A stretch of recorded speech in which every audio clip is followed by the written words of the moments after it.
श्री कृष्ण गोविंद हरे मुरारी, हे नाथ नारायण वासुदेवा। श्री कृष्ण गोविंद हरे मुरारी, हे नाथ नारायण वासुदेवा। श्री कृष्ण।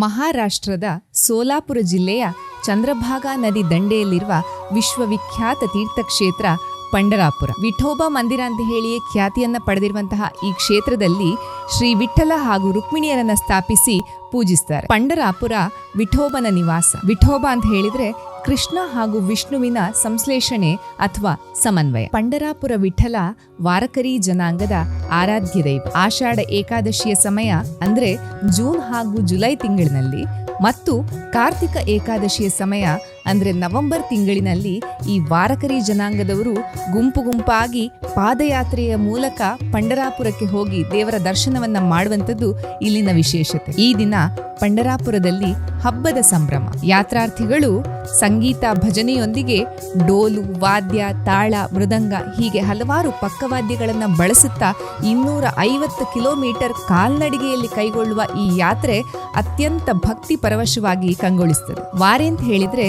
ಕಾಲ್ನಡಿಗೆಯಲ್ಲಿ ತೀರ್ಥಯಾತ್ರೆ ಮಾಡುವುದು ಅಂತ ಹೇಳುವಂತಹ ಅರ್ಥ ಇದೆ.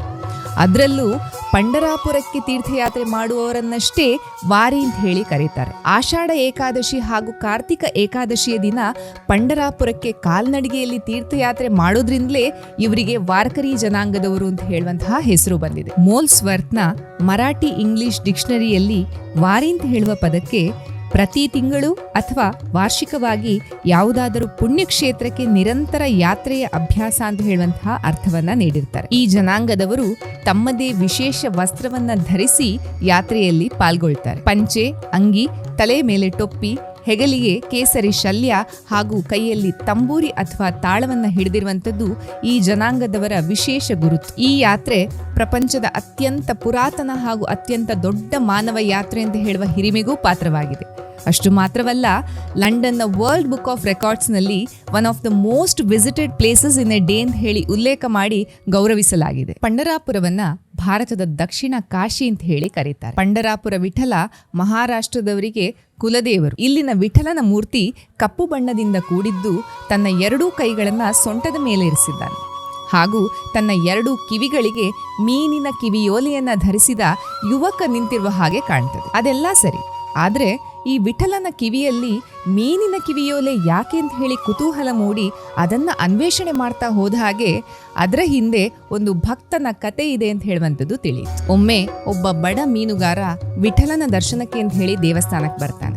ಆ ದಿನ ಆತ ಹಿಡಿದಿರುವಂತಹ ಎಲ್ಲಾ ಮೀನುಗಳನ್ನು ಸಹ ಹಿಡ್ಕೊಂಡು ಬಂದಿರ್ತಾನೆ. ಅವನು ಹಿಡಿದಿರುವಂತಹ ಮೀನುಗಳಲ್ಲಿ 2 ಸುಂದರ ಮೀನುಗಳನ್ನ ದೇವರಿಗೆ ಅರ್ಪಿಸ್ಲಿಕ್ಕೆ ಬಂದಿರುವಂತಹ ಉದ್ದೇಶ ತಿಳಿದ ಕೂಡಲೇ ಅವನಿಗೆ ದೇವಸ್ಥಾನದ ಪ್ರವೇಶವನ್ನ ನಿರಾಕರಿಸಲಾಗ್ತದೆ. ಇದರಿಂದ ಹತಾಶೆಗೊಂಡ ಮೀನುಗಾರ ಅಲ್ಲೇ ಹೊರಗೆ ಬಂದು ನಿಂತು ಅಳ್ತಾ, ದೇವರೇ, ನಿನಗೆ ಕೊಡ್ಲಿಕ್ಕೆ ನನ್ನ ಬಳಿ ಬೇರೆ ಏನೂ ಇಲ್ಲ, ನಾನು ತಂದ ಮೀನುಗಳನ್ನ ನೀನು ಒಪ್ಪಿಸಿಕೊ ಅಂತ ಹೇಳಿ ಬೇಡ್ತಾನೆ. ಇವನ ಭಕ್ತಿಗೆ ಮೆಚ್ಚಿದ ದೇವರು ಗರ್ಭಗುಡಿಯಿಂದ ಹೊರಗೆ ಬಂದು ಆ ಮೀನುಗಾರನ ಕೈಯಿಂದ 2 ಮೀನುಗಳನ್ನ ಸ್ವೀಕರಿಸಿ ಅದನ್ನ ತನ್ನ ಕಿವಿಗಳಿಗೆ ಓಲೆಯಾಗಿ ಧರಿಸ್ತಾನೆ. ಪಂಢರಾಪುರದ ದೇವರನ್ನ ಪಾಂಡುರಂಗ, ವಿಠಲ, ವಿಠೋಬಾ ಅಂತ ಹೇಳಿ ಹಲವಾರು ಹೆಸರಿನಿಂದ ಕರೀತಾರೆ. ಈ ಹೆಸರಿಗೂ ಅದರದ್ದೇ ಒಂದು ಕಾರಣ ಇದೆ. ಮಹಾರಾಷ್ಟ್ರದಲ್ಲಿ ವಿಷ್ಣುವನ್ನ ವಿಠಲ ಅಂತ ಹೇಳಿ ಕರೀತಾರೆ. ವಿತ್ ಅಂತ ಹೇಳಿದ್ರೆ ಕೆಂಪು ಆಯತಾಕಾರದ ಕಲ್ಲು. ವಿಠಲ ಅಥವಾ ವಿಠಲ ಅಂತ ಹೇಳಿದ್ರೆ ಆ ಕಲ್ಲಿನ ಮೇಲೆ ನಿಂತವನು ಅಂತ ಹೇಳುವಂತಹ ಅರ್ಥ. ಅದೇ ರೀತಿ ಪಾಂಡ್ರ ಅಂತ ಹೇಳಿದ್ರೆ ಬಿಳಿ, ರಂಗ ಅಂತ ಹೇಳಿದ್ರೆ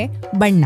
ಒಟ್ಟಾಗಿ ಪಾಂಡುರಂಗ ಅಂತ ಹೇಳಿದ್ರೆ ಬಿಳಿ ಬಣ್ಣ ಅಂತ ಹೇಳುವಂತಹ ಅರ್ಥ ಇದೆ. ಬೇರೆ ಹಲವು ಮೂಲಗಳಿಂದ ವಿಮರ್ಶೆ ಮಾಡಿದಾಗ್ಲೂ ಬೌದ್ಧ ಧರ್ಮದಲ್ಲಿಯೂ ಪಾಂಡೂರ ಹೇಳುವ ಪದವನ್ನ ಬಿಳಿ ದೇವತೆಗೆ ಉಲ್ಲೇಖಿಸಲಾಗಿದೆ. ವರಾಹ ಪುರಾಣದ ಅಧ್ಯಾಯ 85 ಪ್ರಕಾರ ಪಾಂಡೂರ ಅಂತ ಹೇಳುವಂಥದ್ದು ಒಂದು ಕ್ಷುದ್ರ ಪರ್ವತದ ಹೆಸರಾಗಿದೆ. ಆಯುರ್ವೇದದ ರಸಶಾಸ್ತ್ರದ ಪ್ರಕಾರ ಪಾಂಡೂರ ಅಂತ ಹೇಳಿದ್ರೆ ಬಿಳಿ ಬಣ್ಣ ಅಂತ ಹೇಳಿ ಸೂಚಿಸ್ತಾರೆ. ಆದ್ರೆ ಶಾಕ್ತ ತತ್ವಶಾಸ್ತ್ರದಂತೆ ಅಗ್ನಿಪುರಾಣ ಅಧ್ಯಾಯ 144 ಪ್ರಕಾರ ಪಾಂಡೂರ ಅಂತ ಹೇಳಿದ್ರೆ ಹಳದಿ ಬಣ್ಣ ಅಂತ ಸೂಚಿಸ್ತಾರೆ. ಡಿಜಿಟಲ್ ಸಂಸ್ಕೃತ ಡಿಕ್ಷನರಿಯಲ್ಲಿ ಪಾಂಡೂರ ಅಂತ ಹೇಳಿದ್ರೆ ಬಿಳಿ ಅಥವಾ ತೆಳು ಹಳದಿ ಮಿಶ್ರಿತ ಬಿಳಿ ಬಣ್ಣ ಅಂತ ಹೇಳ್ತಾರೆ. ಆದ್ರೆ ಪಂಡರಾಪುರದ ಮೂರ್ತಿಯನ್ನ ನಾವು ನೋಡಿದ್ರೆ ಅದು ಇರುವಂತದ್ದು ಕಪ್ಪು ಬಣ್ಣದಲ್ಲಿ. ಇದು ಹೇಗೆ ಪಾಂಡುರಂಗ ಆಯ್ತು ಅಂತ ನೋಡ್ತಾ ಹೋದ್ರೆ ಅದಕ್ಕೂ ಒಂದು ಕಥೆ ಇದೆ. ಕೃಷ್ಣ ಒಂದ್ಸಲ ದ್ವಾರಕೆಯಿಂದ ಪಂಡರಾಪುರಕ್ಕೆ ಬರಬೇಕಾದ್ರೆ ಅವನ ಮುಖ ಮೈಯೆಲ್ಲ ಸಮುದ್ರದ ಮರಳಿನಿಂದ ಮೆತ್ತಿಕೊಂಡು ಅವನು ಬಿಳಿಯಾಗಿ ಕಾಣ್ತಾ ಇದ್ದಂತೆ. ಇದಕ್ಕಾಗಿ ಅವನನ್ನ ಪಾಂಡುರಂಗ ಅಂತ ಹೇಳುವ ಹೆಸರಿನಿಂದ ಕರೀಲಿಕ್ಕೆ ಸ್ಟಾರ್ಟ್ ಮಾಡಿದ್ರು. ಈ ಕಥೆಯಲ್ಲಿ ನಾವು ನೋಡ್ಬೇಕಾದ್ರೆ ಸಮುದ್ರದ ಮರಳು ಹಳದಿ ಮಿಶ್ರಿತ ಬಿಳಿ ಬಣ್ಣದಿಂದ ಕೂಡಿರುವುದನ್ನ ನಾವು ಗಮನಿಸಬಹುದು. ಪಂಡರಾಪುರದ ವಿಠಲ ಒಂದು ಆಯತಾಕಾರದ ಇಟ್ಟಿಗೆಯ ಮೇಲೆ ನಿಂತಿರುವುದನ್ನ ನಾವು ಗಮನಿಸಬಹುದು. ಇದ್ರ ಹಿಂದೆಯೂ ಒಂದು ನಂಬಿಕೆಯ ಕಥೆ ಇದೆ. ಪಂಡರಾಪುರದಲ್ಲಿ ಪುಂಡಲೀಕ ಅಂತ ಹೇಳುವ ಒಬ್ಬ ಮಹಾನ್ ಕೃಷ್ಣ ಭಕ್ತ ಇರ್ತಾನೆ.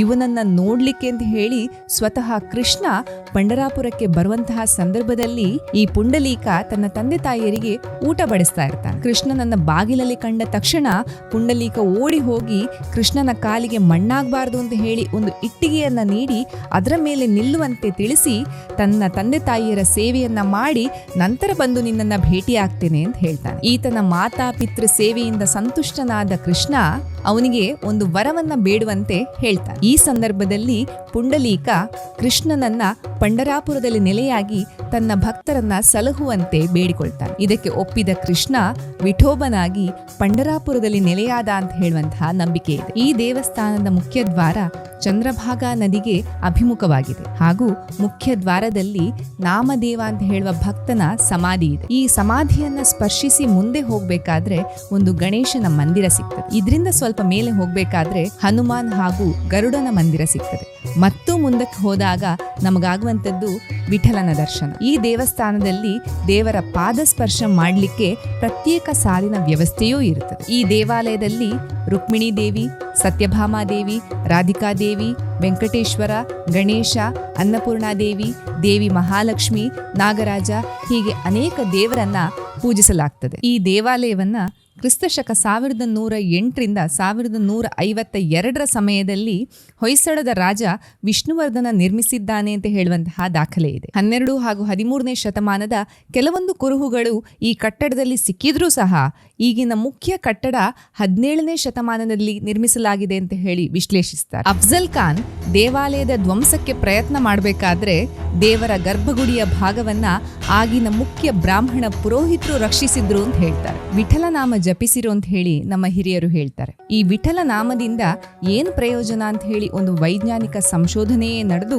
ಅದರ ಹಿಂದಿನ ಸತ್ಯ ಬಹಿರಂಗಗೊಂಡಿದೆ. ಲಂಡನ್ನಲ್ಲಿ ಸೆಪ್ಟೆಂಬರ್ 2017ರಲ್ಲಿ ನಡೆದ 3rd international conference and expo on herbal and alternative medicine ನಲ್ಲಿ ಭಾರತದ ವೇದ ವಿಜ್ಞಾನ ಸಂಶೋಧನಾ ಕೇಂದ್ರ ಸಾಬೀತುಪಡಿಸಿದಂತೆ ವಿಠಲ ನಾಮವನ್ನು 9 ನಿಮಿಷದ ಕಾಲ ಜಪಿಸಿದ ನಂತರ blood pressure, pulse rate, pulse pressure product, heart ರೇಟ್ನಲ್ಲಿ 5% ಅಭಿವೃದ್ಧಿಯನ್ನ ಕಾಣಲಾಗ್ತದೆ. ಒಟ್ಟು ಸಂಶೋಧನೆಯಿಂದ ನಾವು ತಿಳಿದ ವಿಷಯ ಅಂತ ಹೇಳಿದ್ರೆ ವಿಠಲನಾಮ ಜಪದಿಂದ ಹೃದಯ ಚಕ್ರ ಪ್ರಭಾವಿತವಾಗಿ ಹೃದಯ ಸಂಬಂಧಿ ಕಾಯಿಲೆಗಳು ನಿವಾರಣೆಯಾಗ್ತದೆ, ಹೃದಯ ಸದಾ ಆರೋಗ್ಯವಾಗಿರ್ತದೆ, ಹೃದಯದ ಪಂಪಿಂಗ್ ಉತ್ತಮವಾಗ್ತದೆ ಎಂದು. ಹಾಗಾಗಿ ವಿಠಲನಾಮ ಜಪದಿಂದ ಆಧ್ಯಾತ್ಮಿಕ ಪ್ರಯೋಜನದ ಜೊತೆಗೆ ಭೌತಿಕವಾಗಿಯೂ ಅಷ್ಟೇ ಪ್ರಯೋಜನಕಾರಿ ಅಂತ ಹೇಳುವಂಥದ್ದು ವೈಜ್ಞಾನಿಕವಾಗಿ ಸಾಬೀತಾದ ಸತ್ಯ. ಈ ಸತ್ಯವನ್ನ ತಿಳ್ಕೊಂಡೇ ನಮ್ಮ ಪೂರ್ವಜರು ಇಂತಹ ಆಧ್ಯಾತ್ಮಿಕ ಚಿಂತನೆಗಳನ್ನ ನಮಗೆ ನೀಡಿದ್ದಾರೆ. ಪಂಡರಾಪುರದ ಬಗ್ಗೆ ಇನ್ನೂ ಹಲವಾರು ವಿಷಯಗಳು ಇದ್ರೂ ಸಹ